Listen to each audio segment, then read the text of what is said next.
Hi!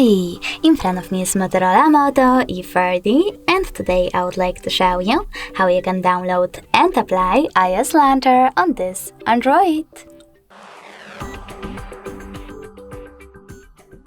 Begin with opening settings and clicking on the search bar.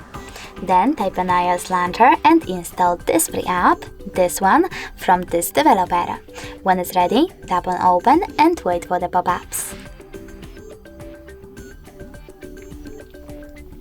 If you want to continue, you need to choose while using the app and then allow. Now swipe up and choose home button.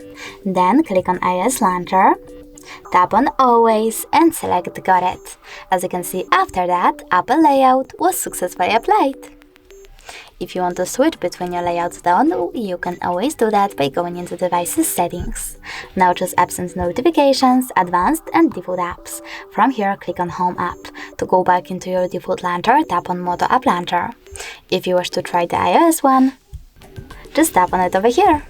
Thanks so much for watching. If you enjoyed this video, smash that like button, comment and definitely subscribe. Bye!